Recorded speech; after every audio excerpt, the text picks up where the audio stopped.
So welcome everyone. I'm sure it's been a long day. We're going to try to make this a nice a booklet to the ACE Online conference. So welcome to Team Building Through Vulnerability. Dun, dun, dun. Next slide. Can I do like click? You want to go next, Sadia? Can I? Okay. So a little bit about who we are. Y'all know me. I'm Giovanna Salvaggio. I'm with the Receive Pedagogical Consult. I'm a Receive Pedagogical Consultant. I'm out of the EMSP, and I am joined with. Go ahead, Sadia. Hi, I'm Sadia Hutt. I'm from the Gordon Robertson Beauty Academy. I'm a teacher here. I teach in 2 different programs, part of the LB Pearson. And the mastermind. No, I'm the devil, huh? The mastermind is Samar Aboud. I'm the pedagogical consultant at the Gordon Robertson at LB Pearson School Board. And what else? Next. I'm the mastermind. She's the This is my mastermind. nickname now. So if you can go to the next slide. So a little background about the inspiration for this presentation. So I attended the LCQ conference, and the mastermind, Samar and Sadia and the center director, they were presenting the results of the unexpected results of an ICT project. So we're very grateful to have Samar here with us. So you can answer any questions that the participants might have with regards to the ICT project later on. But the project aimed to increase the teachers' digital competency. But what happened was that in addition to developing a bunch of resources, the culture at GRBA was a culture, this collaborative culture. And so I wanted to broadcast these outcomes. And therefore, that's when I reached out to Sadia. So we wanted to present the project, but we also wanted to highlight the conditions that gave rise to these outcomes. Like the mastermind knew that these outcomes were going to happen, right? But it was in the process. So we thought through various iterations of how to foster and cultivate collaboration, and we concluded that we're going to need to be willing to learn some things, but also maybe unlearn some things. Just one thing I wished for, I did not know, and then I got lucky. And then I got lucky with a great team. This is why I call you the mastermind. She's very humble. She does not give herself. She's very humble, yeah. And it, like the approach showed that, because it was patient and tender and a lot like allowed for the expansion, the growth. So awesome. So as Joanna and I were talking in our meetings, this is something that just popped up in my mind. I don't know if you guys know this artist, Erykah Badu, one of my favorites. She said, a man who knows something knows that he knows nothing at all. And the first time I heard that, that really hit me, because allowing yourself to admit that you don't know will allow you that space and that room to grow and to learn. Whereas if you're somebody who says, no, I know everything, I've got my day-to-day handled here, I'm good, you're not giving yourself that room to be able to learn more and to grow even more from that. And now I believe I've lost you. Yep. No, I'm here. You hear me? Oh, there you are. Yes, I'm right here. Awesome. So we're at the topics part, right? Yes, so we are. Some of the topics that stood out when we were thinking about like factors that contribute to collaboration outcomes, we thought about some factors that could contribute to or take away from teams collaborating. So for example, if we're in industry, like the team might have a combined vision of like the sales, right? But in education, it's the student's success, but we all approach that depending on our various perspectives. So ultimately, we narrowed it down to our relationships to these 4 topics. So we've provided some questions to help drive the reflection today. So ultimately, the topics that we're going to be like the topics that we'll be addressing are the hurdles, logistic, pedagogical, and human, but also how do you embrace new teachers? Mistakes, what can we learn from one another? Vulnerability, how does it help? And collaboration, how do we get there?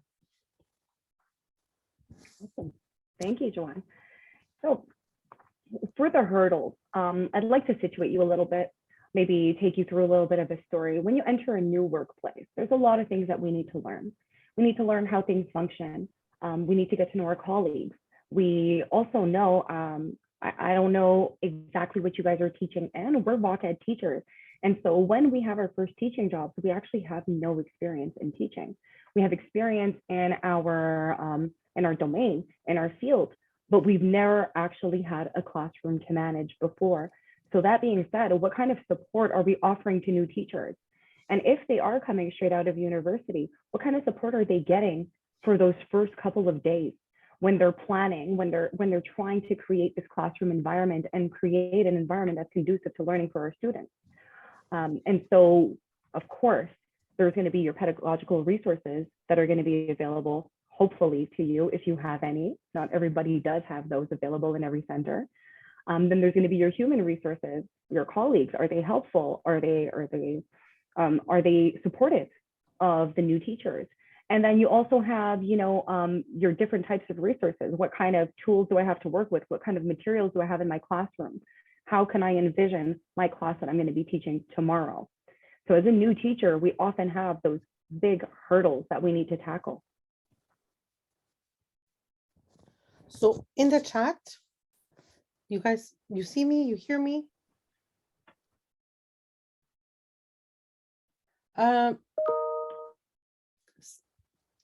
Can everybody see the presentation? Okay, just want to verify. So I'm gonna log out and in You're gonna log out and in? because I'm not Because able to Samara see it. can't see it. Is that okay for a sec? It's in shared, but she can't see it. No. So in the chat, please answer the following question, which is how do we embrace new teachers? But just think about the following piece. You don't have to answer this part, but what drives you? What enables your behavior?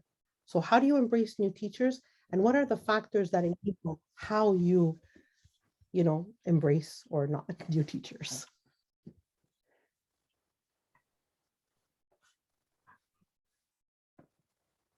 I'm waiting in the chat.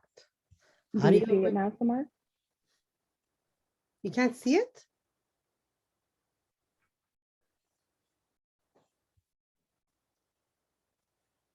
Oh, Teresa sings, she welcomes and she offers help if they need it.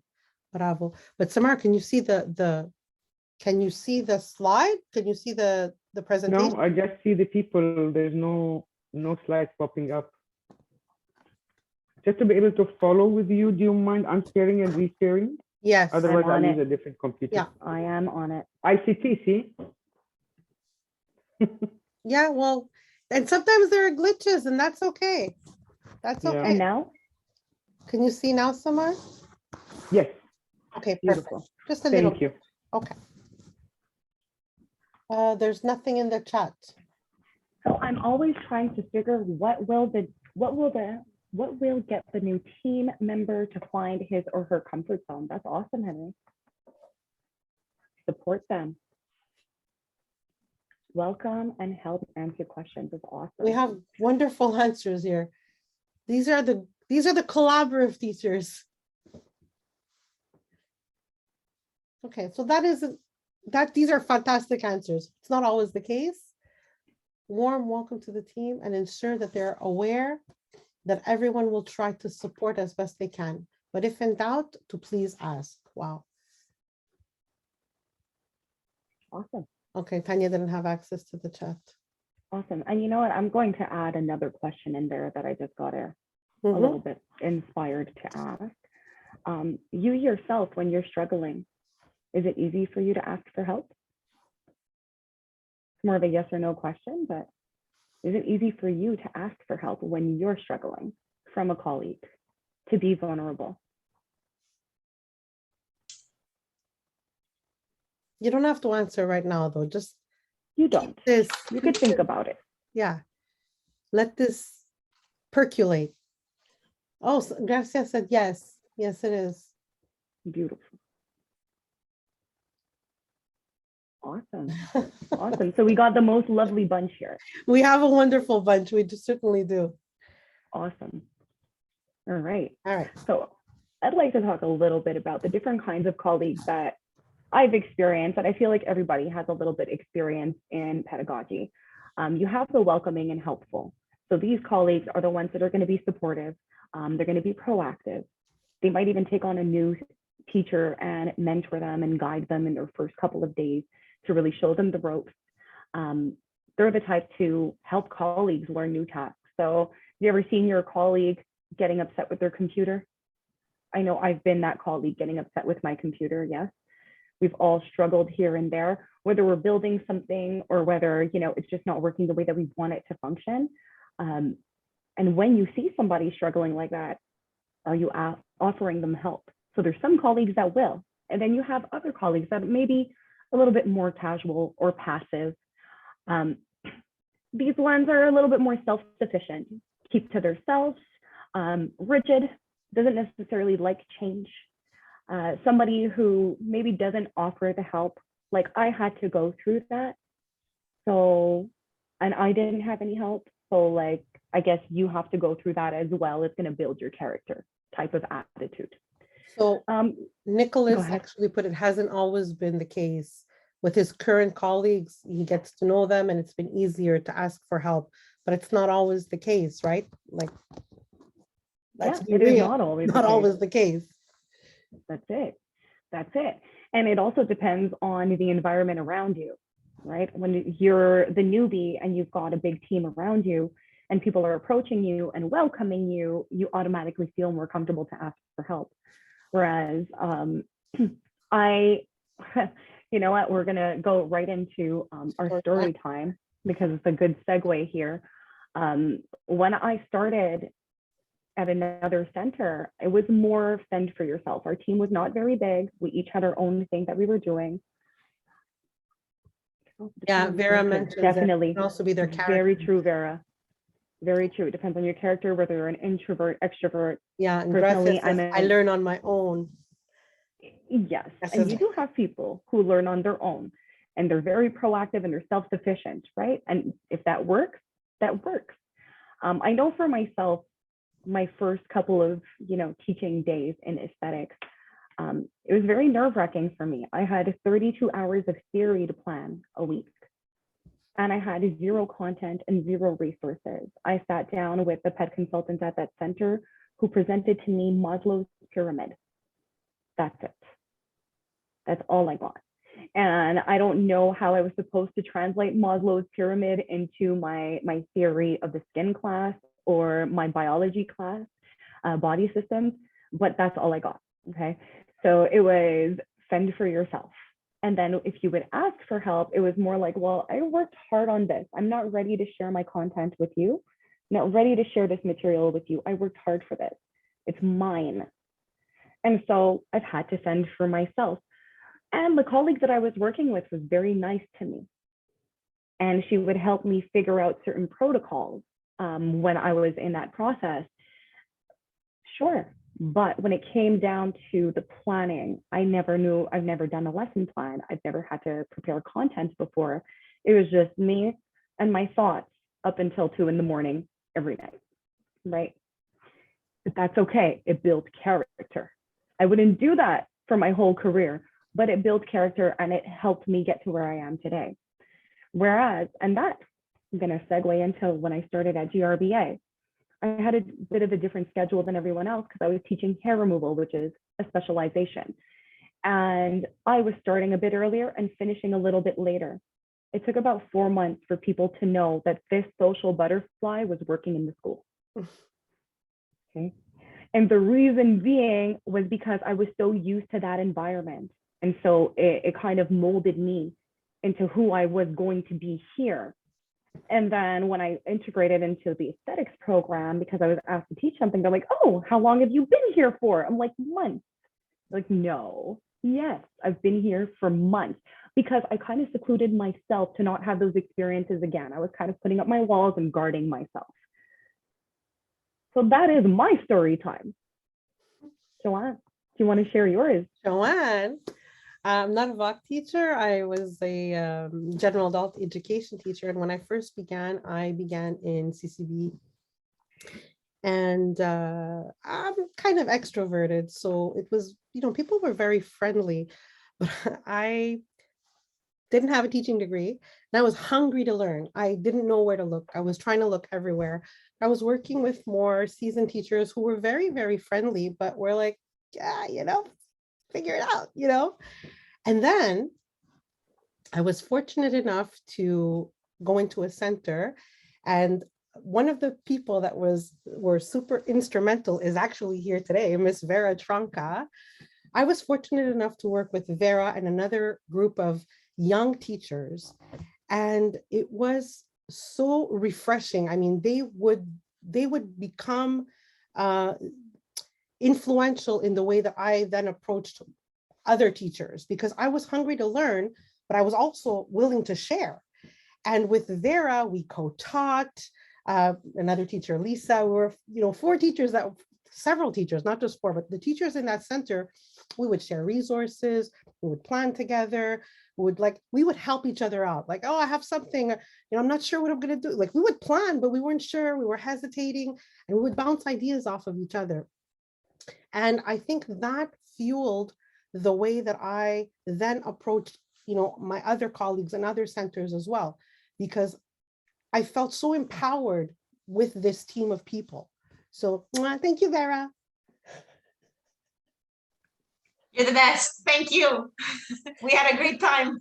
But the contrast was so staunch for me, because I could see that my other colleagues were very friendly. It's not that they were not approachable. I wanted to learn. I felt very insecure in my craft, but I didn't have the reception that I was looking for.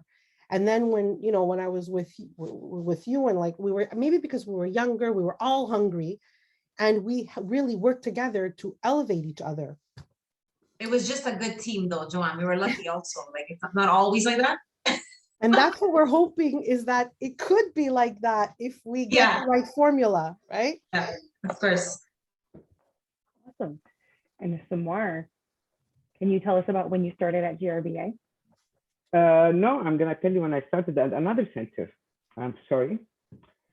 So I was luckier than you, Sadia. Similar history is that it's something you don't know, by the way. So when I joined the VOC Ed, I had joined the specialization also diploma, which is to be taught from 6 to 10 p.m. It was my first job in Canada, in fact. And so I go to the center, do the interview. They say you're hired to teach a specialty. That's not my specialty. So I don't know the content. Luckily, luckier than Sadia, I know a bit of teaching, because I had 3 years experience teaching bachelor nursing, and I had the chance to work in corporate and pharmaceutical, where you do training sessions for physicians. So that was being in the crowd, managing a discussion, managing a presentation was the easy part for me. Managing a classroom of VOC Ed was not easy for me, because the clientele are different. And the content, like, I'm a nursing background and I have a teaching diploma in health, but I don't know what the secretary does, the medical secretary in Canada. So when I joined, it was like a couple of days before Christmas break. I got hired to start my first class in the evening when nobody is at school, the first day after the break. So the lucky part was, again, that the PET consultant there gave me all the program of studies and other documents, which helped me narrow my focus.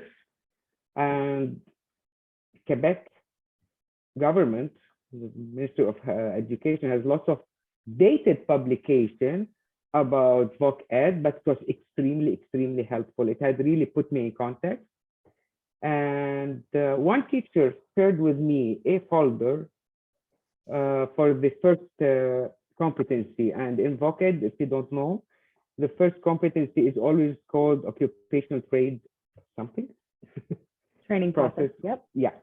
So it's the time where they do research about the specialty they decided to study, and they research it, participate in a communication, and come out with the verdict that they want to stay or not. So the folder contained only links to sites, which I paid so much for that folder. Every day the teacher reminded me forever that she gave me the folder. Although I have returned the token by offering like 4 ebooks that I purchased with their PowerPoints, because if I don't know the content, I need to buy the content, you know. So yet till today, I still here, I gave you the first folder, but that's all. The people were extremely amiable. They're very welcoming socially. You have coffee with them in the staff room, perfect. Ask them a question about content, you get no help. Yeah. You hear them face, they look at you in the eye and say, we suffered, nobody taught us, why should we teach you? Do it on your own. Mm. So I was hungrier than others because at an older age, retirement age, I just want to work. I want to enjoy what I'm doing. So I invested so much time. My kids are older, so my load was different. And I decided to really learn the content and went did my bachelor in education and eventually made it to have some graduates that can have a better future. And I tried, although I didn't get, I tried to give my colleagues as much as I could. Some received it, some changed. After receiving 1, 2, 3, 4 tokens, you get shy. So you start to reciprocate. Mhm. So that's my story. Beautiful. Thank you Samar. for sharing. I just learned a lot of things about Samar. I've known her for a few Right. years now. That's awesome. Thank you. Our next topic is going to be mistakes. So when it comes to mistakes, do you embrace your mistakes? When you make that mistake in that moment, do you embrace it? Do you stop yourself from getting frustrated and say, hold on, what can I learn from this mistake that I made? From this glitch that I made? Thank you for being honest, Samar. Me too. I'm working on it still, you know. I have a lot of positivity inside of me, and it is there to radiate, and I am able to give the best advice to my students when they make mistakes, right? I see my student applying the eyeliner. I know she's about to make a mistake. I could see it. I could see her technique is all off. But guess what? I'm not going to stop her. Why? Is it hurting anybody? No. Will she learn more by the mistake she's about to make than by me stopping her? Yeah. Will it be more frustrating? Sure. But it will be memorable. And so I let it happen. And then when she calls me over, Miss, I don't know what happened here. What can I do? I'll admit it to them. I'll say, yeah, I saw you making the mistake and I let it happen. So you tell me, what was the process? What's going on here? Did you add too much water? Is it leaking too much? Do you have too much product? Did you not go right in? All of these little tips and tricks that I give them during a demonstration, I'm going through that step by step once again to make sure that they have verified that first. And then, of course, we're going to reinforce with another quick demonstration. And now you imitate me, monkey see, monkey do. Now, I can dish that advice all day, but do I take that advice? So I'm working on it, right? And so as teachers, we often give that advice to our students. You made a mistake. Okay, where did you go wrong? Let's figure it out together so you can stop going wrong, right? So do we offer ourselves that type of kindness? Do we learn from our mistakes? Do we embrace them? Do we share them with other people? Like if you're learning a new platform and you spent 3 hours trying to figure out how to change the font on so-and-so on Google Sites, for example, after you did that, and then you see one of your colleagues working on Google Sites, are you going to give them that tidbit of information? Like, please don't waste your time, honey. This is exactly how you do it. Click, click, click, click, click, and done, right? So what are we doing with those mistakes? And so at GRBA, I would like to share a showcase that I created for the LCEQ, but that is also extremely relevant here.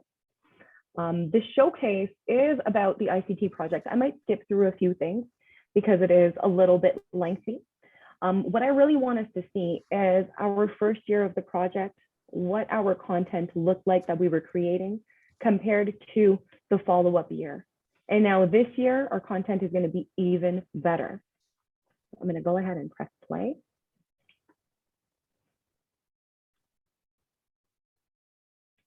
So this is our first year with Samar in the ICT project. We were using these POV glasses that has a camera in the center to be able to record these. What we noticed is that, one, it was very hard to get the appropriate frame because you can't see what you're recording. You think you're recording this, but in reality, you're a little bit off. The other thing that we noticed is that you get a little bit of motion sickness because you're wearing them. So we're moving around a lot. It's not stable. And finally, what we noticed is the video quality leaves to be desired. So I'm going to skip through a little bit so you can see. Here we were using a phone, no tripod. So a teacher is holding a phone, which is great for zooming in to see all the little processes that we're doing when we're teaching students how to do a makeup removal. But again, that's stability, right? So depending on how long their video is, we lacked a little bit in our first year. We were still great. Let's not get it twisted. We were still very great, but we could have been better. Okay. This is a perfect example. This is one I created on my vanity at home as my belly was on fire for my ICT project. There's times where the first time I recorded that video, I was just recording the top part of the sheet. You couldn't see anything of what I was doing. So I learned that I got to wear them like this. And that's how I'm wearing them here. But even then, see, my angle is completely off. You can't see properly exactly everything I'm doing as I'm mapping out the laser that I'm about to work on. And just because that's cool, we'll let that flash 3 times. Awesome. All right. But it was very efficient in showing my students how to put a probe into a probe holder. This is an electrolysis. Then I used to start getting my students involved. Those POV glasses were always in my bag. So I recorded my student as she was mapping out eyebrows, and then I did a voiceover and I shared that with my students once we get to the eyebrow portion. I put it in their Google Classroom. And here, I wish the video quality was better because if you could see what I was doing, it's very impressive. Very impressive, but it was a little blurry. You couldn't properly see.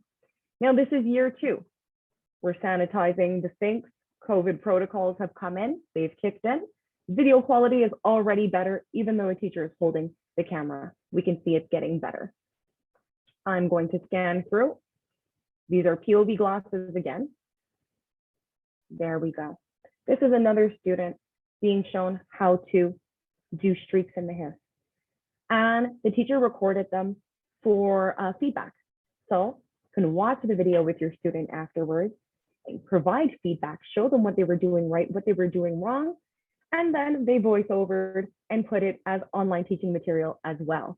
So we can also get very versatile with whatever we're creating because we're bouncing those ideas off of each other with that collaboration too.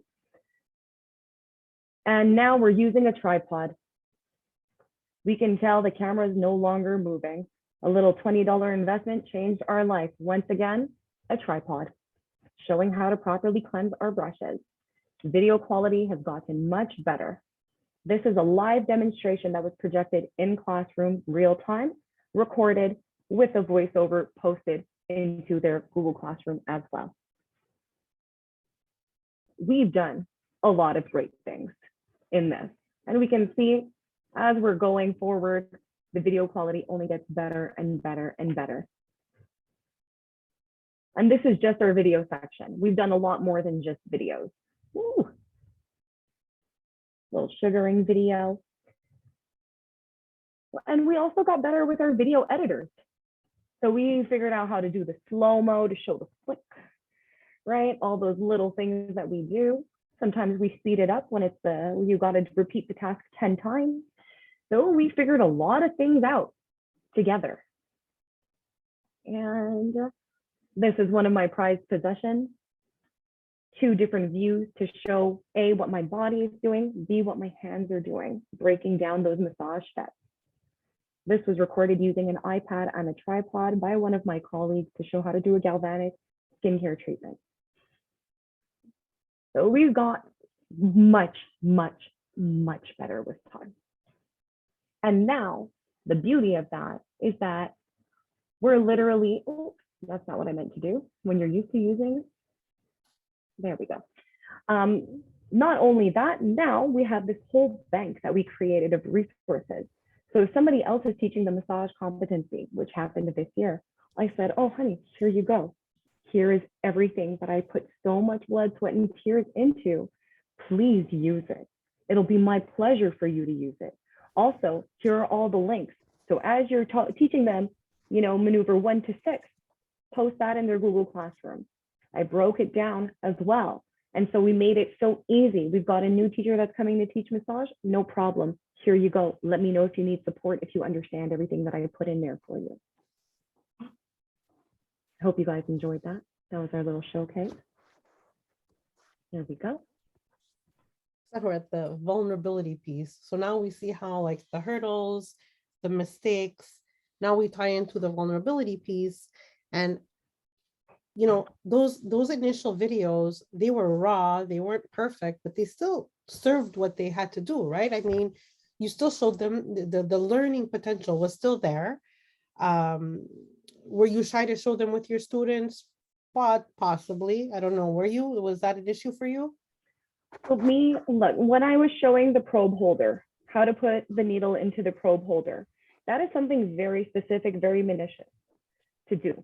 So I could show all of my students one by one, 10 times, so they can properly see what I'm doing, maybe even 2 by 2, but with COVID and social distancing, best to do it 1 by 1. So what I would do is, even though that video was not the best, I would project it onto the screen.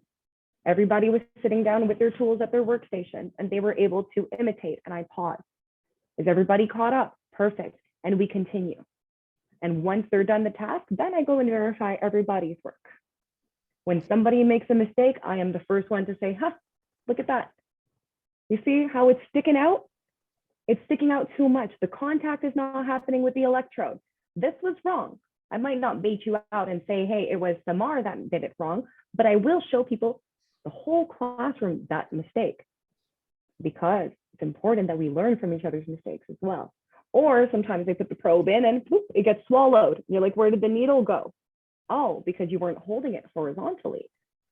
It's a newbie mistake. And I do it. I faced a similar like lesson when I first got into this role, because you know, as a teacher, then I had learned the ropes. When I got into this role, I had to produce multimedia. Like I consumed it. I didn't create it. And my counterpart, like the person that I was following, Avi, is a superstar. The guy is like film, he's an editor. My first creations, my first capsules, I would have my son edit.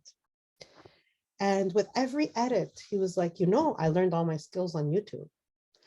And I was like, yeah, I know, but you're just faster. Like you know, it's going to take me so long. I can't produce it the same way. You have more effects.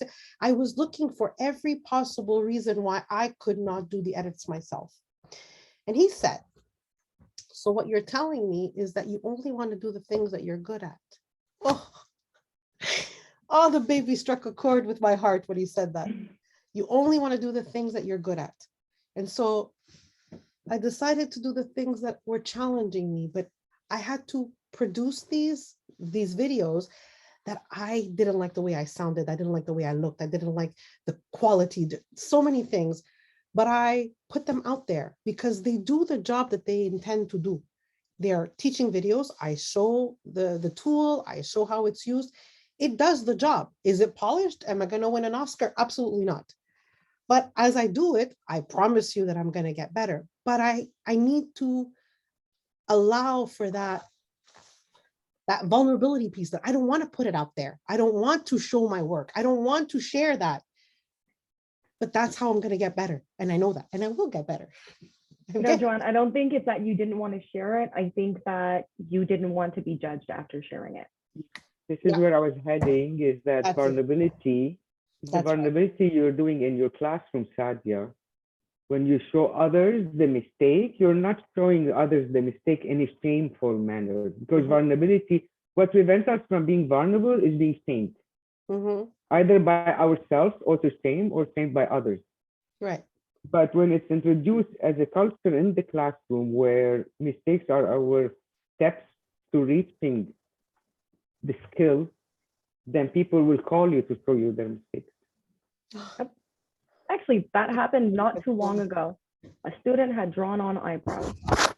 They were terrible. Messiah, come see, come see. I'd never seen a human being look so surprised. It was like Bert with the surprise emoji. Okay, really thick, really surprised. She said, come see, come see. I thought I was going to see something beautiful. I come in and I'm like, you okay there, bud? That was my legit reaction. Everybody laughed. She wiped off the brows, started over, did a great job, right? So we take it with a light heart. It's okay to make mistakes. What did you learn from that? Well, she's real surprised and real angry at the same time. It's not good. All right, how are you gonna fix it? Awesome, awesome. Yeah, let's see here. Our next one. Okay, so I also wanted to talk a little bit about something new that I've been doing with Samar. She started coaching cycles with a couple of different teachers here. And in these coaching cycles, I do have to express my vulnerability, because I feel like after all of these battles I've been through in my career, that's how I feel sometimes, right? It feels like you're going through war, and then you're like, I'm rising through the ashes. But after all of that, you feel like, no, I'm pretty good. I'm pretty good at what I'm doing, but there's always room for improvement. I'm not perfect. So the first thing I had to do was identify my shortcomings. And when Samar asked me that at first, I was like, I have to think about this. I have to reflect on it, right? And then once you start reflecting on it, oh, you've got a list. Okay, so you've got a list. Now we need to go by priority sequence. What is the most pressing? What is the most important? Then you choose what you're focusing on. You focus on one thing. Don't try to see it as, okay, I've got to fix all of this. Eventually, but if you're going to remodel a whole house, you're going to start with one room. If you're remodeling yourself, you got to start with one aspect of yourself or of your teaching. So we set goals. For me, it was tracking my students and having written evidence, because it's all here. But that's not very useful when it comes to, oh, on this day, this happened, on that day, that happened, when you really need to start getting evidence, right? So I started creating that. And now I'm in my follow through. And I must say, identifying my shortcomings were difficult. I had to put a lot of reflection into it. But for myself, I'll say the follow through is even more so difficult. Why? Because it takes consistency. It takes every day I need to think about my shortcoming. I need to work on that shortcoming. Is it something I want to do? I mean, of course, logically it is. But is it something that I want to put a lot of my focus on every day? I'm not good at this, but I have to work on it. Of course not. It's human nature to avoid things that we're not necessarily the greatest at, just like Joanna was saying before.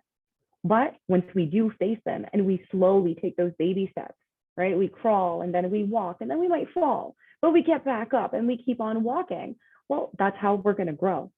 And you were talking about your growing pains earlier, Joanne. That's exactly what it is, that discomfort, right? I'm not comfortable doing this. Well, what does that mean? That means you're going to grow. That means you're going to learn something, because there's no growth without discomfort. If you've never felt uncomfortable, you've never truly grown. Everything comes natural to you. You're doing things that you already are good at. Sadia, Samar has her hand up. Oh, I'm so sorry. I didn't see your hand. Go ahead, Sam. Yeah, I just want to say that I did not tell you look at your shortcomings, honey. I told you look at the areas of development. You see, But she used that fancy language. Sugarcoating. Look at the areas that you need to develop, and the perception that she got was, look at my shortcomings, because it's equal to this. When somebody asks you, look at your areas of development, it is perceived as, where do I suck? You know, where is it that I'm not good? What do you tell, you know what I mean? And this is that vulnerability piece that if we want to grow, it is inevitable that it's going to hurt. We're going to have to look at the parts of ourselves that we need to work on. Joanne read my mind when she said, what you need to develop. That's exactly what I heard. Where do you suck? Because if you are somebody who self-reflects a lot, the other thing is you're very hard on yourself. You don't like criticism from others. Why? Because you spend so much time criticizing yourself mentally, right? But when you share that with other people, they help you grow too. So we're at collaboration, helping each other grow. So the collaboration and the sharing, it always creates a ripple effect, right? Well, always. It depends on the environment. It depends on the people that you're surrounded by. But usually, I believe, like Samara was saying earlier, I gave her four. And then finally, at some point, she said, oh, well, it's almost embarrassing. I need to give her one at least, right? And even if it's just the one, it's a ripple.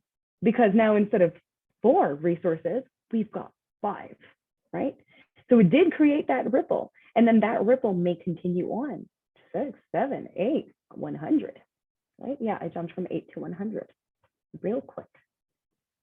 And so we see it with the ICT team when Samar would allow me, when she would ask me on PED days to present something that I created. The first thing I presented was a Google form. This was before COVID, so it was before Google Forms were real cool. She asked me to present one that I did and that corrected itself. And my teachers, because I was also a student at GRBA. So my teachers that I had that were still here, now my colleagues, you see their eyes go wide. Like, I don't have to sit at my desk for hours correcting quizzes. No, you do not. That is a thing of the 90s. We're in the 2000s now. We can move forward. And instead of feeling intimidated, they approached me and said, how can I do that? And then when they'd create quizzes, it went into our bank. And so if I need a quiz on skin and she needs a quiz on hair removal, we swap. And it's that simple. And it really started creating this effect of, let's share, teach me how to do that. I'll teach you how to, I'll show you all the content I've accumulated over the last 25 years when I've been teaching, right? Because she has experiences that I cannot have, considering my very, very young teaching career up to date. So I can learn a lot from her. And as the newbie, I can't believe it, I was able to teach my old teachers. That has been a blessing, and it has been very humbling as well. It was awesome. So yes, essentially, yeah. So the message here is that you are never good at something the first time, and maybe even the first 10 times. So it would have been cool if, Sadia would have come here and told you all the cool things that the teachers at GRBA felt. But this is much more compelling. And as you will see, she's become really good at editing. Thank you, Sadia. Thank you. So I've been talking a lot about team building, but without my team, which seems a little bit, how can I say, counterproductive. But I did ask my team to offer me these testimonials. So I will let that play. Do you have sound? Sadia, you have to go to where the options and allow volume sound.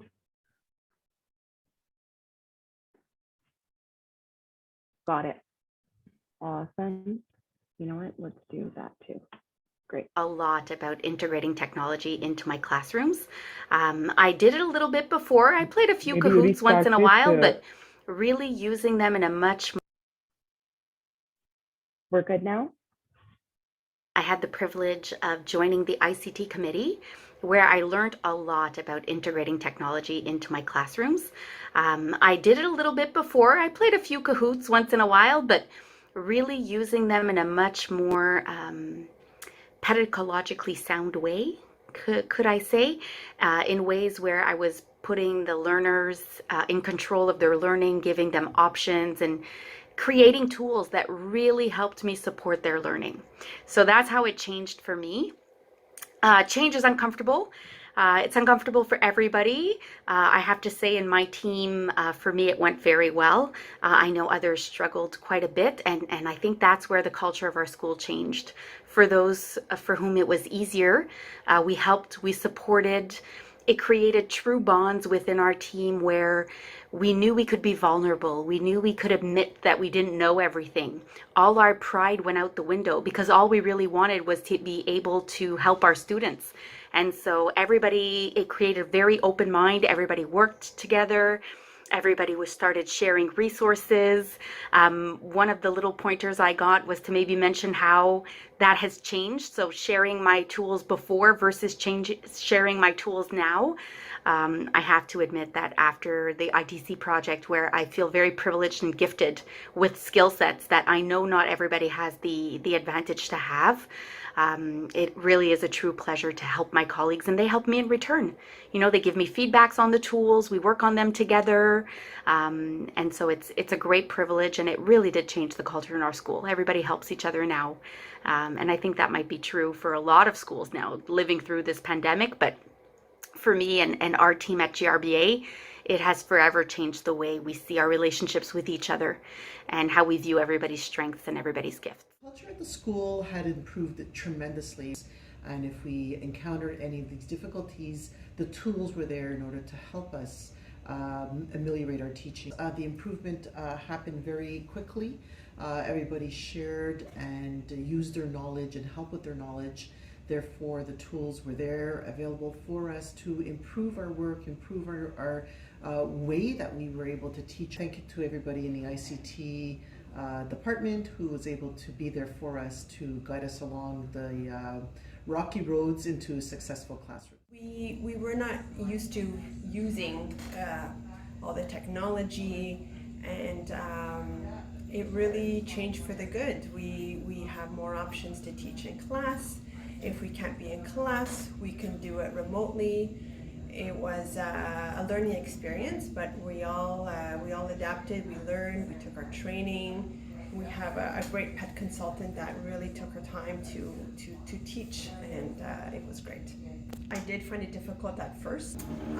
I wasn't comfortable doing everything online, so it was a bit of a fear. I overcame my fear through my colleagues helping me, and we did it together, and with the training and myself just learning and playing around with the computer, and I think that it's gone much easier. It's a great learning experience. My material with my colleagues is a wonderful thing. Now with the videos being posted, I think we have a really nice. We have so many resources to get videos we need. We have from all modules. I think it's really changed. We did share before, but now we really have a lot more resources to share. I believe the environment at GRBA, since the ICT, it's a positive environment. It always has been. We have always been a close team. We work together. But ICT, you know, we really had to come together ever since we started the program, helping each other. Not all the teachers were comfortable using computer in classroom, and now we really help each other. We share, and I think it's a more positive environment. Using ICT in our school has helped us to help each other to work in collaboration with each other. It brought us some new technology ways to do things that I think has enhanced our teaching. The school culture here at GRBA was always one that made me feel that we could share, we could bring things, bring ideas together, and I have my colleagues to think with me, to bring things to a conclusion, to plan things together. Since COVID and since our ICT project, that really came to life. And the ICT project really made us feel that we needed to be more together, and which changed our school culture here at GRBA, made us more supportive of each other and teaching each other. We taught each other things that I thought that I didn't think this was worth teaching, but this is something that somebody really needed to know to be able to move along and to plan their lessons differently, to organize themselves differently, and it was part of ICT. So many of us experienced difficulties. My personal difficulties were many, but practice made better. Perfect? No. But we each had each other's support. We had the support. We were given resources, we were given tools to use, and that made us overcome our difficulties, and having each other's support also helped a great deal. Before ICT came along, before the ICT project came along, we were planning our own modules and teaching our own modules. So it was me and my module. Now that there has been a change, sharing is become a normal. It puts a lot of value to our material, where before it was just me and my material, and I may have been shy to share my stuff because I'm not sure what the other person will think or what they could do with it, if they could even use it. But we each have our own style, and now when we share, we only make it better. The team environment since our ICT team came along made us stronger. It made us collaborate more. It made our information more clear in a way where the students have more access to their learning. They are part of the learning. So it did make our team a lot stronger, more together, and more powerful. So there's some that were a little bit camera shy, and so they gave me written testimony. I will allow you to read them.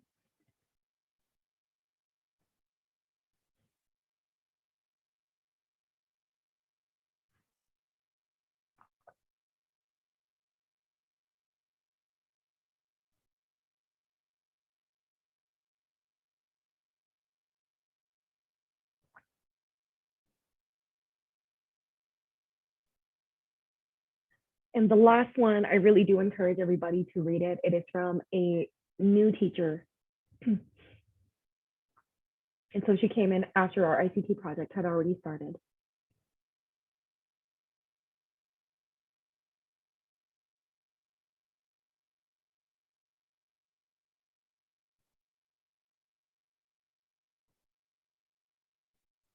She's a teacher, not only from the industry.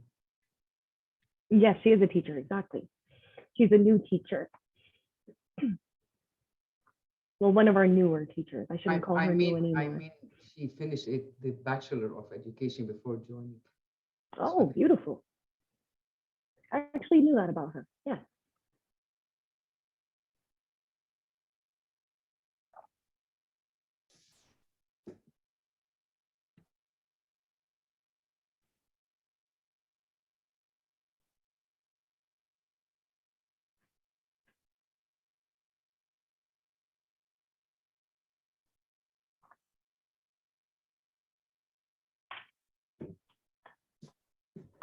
Thank you for listening to that. Great testimonials. I feel like it was Denise, it was like mic drop. She's like, She's amazing. She was hesitant to give her, to share her material. I think she articulated a lot of the, like there are many reasons why teachers are hesitant to share. And it's not malicious. It's not necessarily malicious. It's just like, it's that, is it valuable to another teacher? Will it serve another teacher? Is it even worth it? Like, and I think that she really articulated everything that we intended to show today. Yes, I really do believe so. Just her, I was editing it and I was having a hard time cutting out parts because everything she was saying, I'm just like, yes, preach, yes, exactly what I'm trying to say. And she said it so eloquently.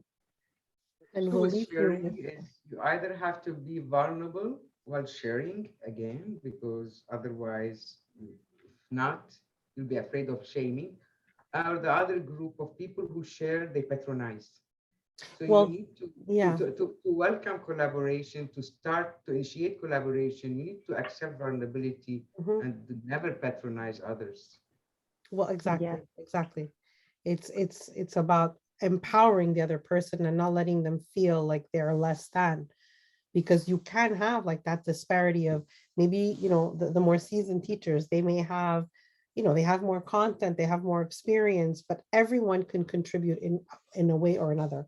And so I do agree with you that patronizing piece is the other piece, but we wanted to keep it positive and just Yes. go with the vulnerability piece. But our Yes. next slide is the killer of growth. Yes. This is the absolute detriment to growth. When someone says, we've always done it this way, this will absolutely impede any movement forward. So, And I was really reflecting on this last night. We've always done it this way. Imagine we said that about telephones. We'd still be rotary dialing. We'd still have one piece on the ear, one piece at the mouth, right? If we said, we've always done it this way, like, why should I change it? It works. It's functional. But is it the best? Can we develop something better? If we did the same with cars, oof, right? Well, we've always done it this way. We haven't done it any other way, but we do develop, we do get better. And so this is, I'm going to say how I'm feeling or how I'm thinking. It's borderline toxic to say we've always done it this way. Because I'm coming to you, usually in this context, is I'm coming to you with an innovative idea and I'm excited, right? And then I'm shut down by somebody who has much more experience than me saying, but why are you doing that? We've always done it this way. That was my last tidbit. Yeah, the positive one ended on a negative note. Please go ahead, Joanne. have 2 minutes for Q&A. 2 minutes for Q&A. Does anyone have any questions with regards to how we can move forward? Any comments with regards to that? Oh, floor is quiet. Well, maybe that it's a good thing that we didn't have a longer Q&A Reflection. and we were thorough. A lot of reflection. So what I will Lots of reflection. conclude with is I'm going to put a link to the Gather Town, because that's where we're going to have the closing comments. I want to thank you all for being here. And if you want to do a little more reading on possible ways that colleagues can foster engagement with one another, there is a little resource in the presentation, which will be included to the ACE Online digital tote, along with the recording of this session. And I'm gonna end with this. The true thing that brought us all together and made us collaborate was learning something new together. Mm. That's what has made us work together and collaborate. Samara was our vehicle, Anchor. right? That's it. But in the end, it was just learning something new together. So if your team can learn something new together, automatically they will build together. A common goal. Yeah, I mean, I do agree with Vera, which said, we were a good team, but we had that drive. We all had that combined drive. And like Samara said, when she had colleagues that, she would, give a little, keep giving until ultimately they were even shy and they gave back. So maybe it just takes that initial step forward. And that doesn't mean that it's you guys, but maybe that's how the ripple effect can happen. Awesome. Well, thank you everybody for attending today. It was really awesome. Thank you, everyone. I'm going to stop the recording. And if you want this for your teachers, you let us know.